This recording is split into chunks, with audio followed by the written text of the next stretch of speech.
De oitavo ano, a gente hoje vai terminar a explicação da segunda parte do capítulo 5, né? Que a gente, na realidade, a gente já explicou, a gente está fazendo uma outra revisão aí. Então, a gente está falando hoje sobre as propostas de Bolívar para essa independência aí. Qual era a proposta de Bolívar? Criar um Estado confederado, tá? Só que o grande problema é o seguinte, nesse Estado confederado, quem seria o líder desse Estado? Por isso que para muitos Bolívar era visto como um herói, né? Aquele cara que lutou pela independência na América, mas também ele era visto assim como um cara que queria fazer uma ditadura, né? Porque se ele quer um Estado confederado, provavelmente o líder desse Estado confederado seria ele. Então, na realidade, ele iria mais ou menos assim, liderar todas as nações independentes, né? As nações continuariam independentes, né? Mas com uma proposta de união entre esses povos aí. Por isso que ele no texto diz que o projeto dele é um projeto perigoso, porque podia ser o sonho de uma ditadura pessoal, de controlar todos esses estados aí. A educação pública é gratuita, tá? Mas o poder continua na mão da elite crioula. Então, com as independências na América, quem vai ser privilegiado? São as elites crioulas que desde lá atrás, né, desejavam poder político que elas não possuíam, poder administrativo. Elas sempre possuíram o poder econômico. Ou seja, ficou independente, mas nada muda para as camadas mais populares, não, tá? As camadas mais populares continuam pobres do jeito que estavam, com a mesma situação difícil do jeito que estava. A única coisa que mudou aí foi a questão da educação aí. Em 1821, a gente vai ter Portugal anexando o Uruguai, com o nome de Província Cisplatina. Então, por um período de tempo, o Uruguai, né, fazia parte do território brasileiro. Se o Uruguai não tivesse conseguido a sua independência, o território brasileiro hoje, ele teria uma outra configuração, ou seja, ele seria maior porque o Uruguai seria nosso, tá? As independências da América Central. Houve também um projeto federativo que não deu certo, esse mesmo projeto que Bolívar queria, né? 5 países ficam independentes aí, a gente tem o nome dos 5 países: Honduras, El Salvador, Costa Rica, Nicarágua e Guatemala.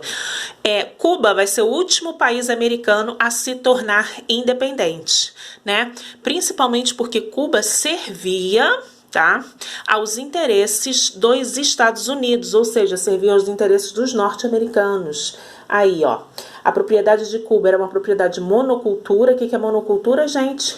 É quando eu tenho uma grande propriedade, né, um grande espaço de terra, e naquele espaço de terra eu vou cultivar uma única coisa, ou só café, ou só açúcar, ou só algodão, né?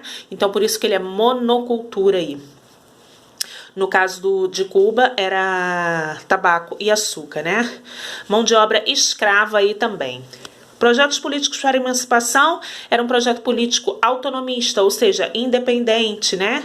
E outro projeto anexionista, que Cuba fosse anexada aos Estados Unidos. Então, a gente tem 2 projetos aí. Um queria autonomia e independência de Cuba, e o outro projeto queria que Cuba fosse anexada aos Estados Unidos. Quem é que vai querer que Cuba seja anexada aos Estados Unidos? São os cubanos que possuem negócios com os Estados Unidos. Então, eles vão preferir essa anexação aí, porque eles vão ganhar mais dinheiro. O significado de liberdade. Liberdade tem significados diferentes para os vários grupos que a gente tem na América aí. Então, para a elite crioula, né? Vamos relembrar aí a elite crioula, tá? Quem são os crioulos? Os crioulos são os filhos dos chapetones. Os chapetones nasceram na Espanha. Os crioulos nasceram na América. E eles, como filhos dos chapetones, eles têm poder econômico, mas eles não possuíam poder político. E era isso que eles estavam lutando o tempo inteiro, né? Para ter poder político dentro da América. Então, para a elite crioula, a liberdade significava o quê? Ficar independente. O que significava? Mais autonomia, mais poder nas mãos deles. E para os escravos, liberdade significava abolição, né? Abolição, o fim da escravidão. E para os índios, o que significava liberdade para os índios? Significava o fim dos tributos. A gente sabe que os índios pagavam muitos tributos, mita, encomenda, né? Que nós já estudamos também.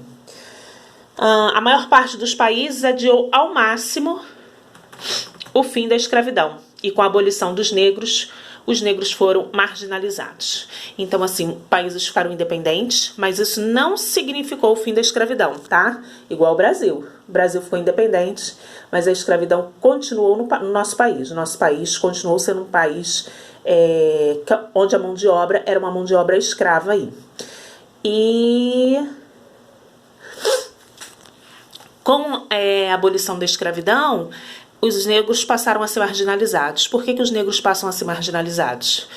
Até ontem, os negros levavam chibatadas, né? Até ontem, os negros eram completamente dominados pelo senhor branco. Então, hoje, esse senhor branco tem que pagar para esse negro trabalhar. Esse senhor branco não vai querer. É por isso que a gente vai ter a entrada de muitos imigrantes, né? Para fazer o trabalho que os negros faziam.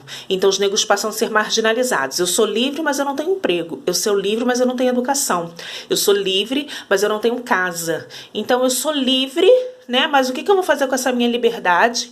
Porque eu sou visto ainda como um ser humano, né? De segunda classe, infelizmente. Então, quando a gente pensa sobre o fim da escravidão, o fim da escravidão não resolveu o problema dos negros. Muito pelo contrário. Esses negros foram marginalizados, ficaram à margem da sociedade, né? Eles ficaram sem direito à educação, sem direito à moradia. Muitos não tinham empregos porque as pessoas não queriam empregar pessoas negras, pagar. Imagina, até ontem era meu escravo, hoje eu vou pagar ele? Nunca, jamais que eu vou fazer isso, né? Então, o fim da escravidão trouxe um outro problema aí. E os nativos, os índios, né, tiveram que defender suas terras, né? Porque quanto mais o país se desenvolvia, né, mais as terras dos nativos, mais as terras dos índios eram atacadas aí. E quem vai ganhar nessa guerra aí? Será o homem branco, né? O europeu. Os índios, em sua maioria, serão dizimados, não só aqui no Brasil, mas na América inteira. A gente vê que pela expansão dos Estados Unidos, o que acontece com os índios, com os nativos da terra? Eles são dizimados, porque eles querem as terras dos nativos e os nativos não querem entregar suas terras, né? Numa guerra entre nativos e brancos, quem vence essa guerra? Quem tem a maior tecnologia no período? Quem tinha a maior tecnologia eram os brancos.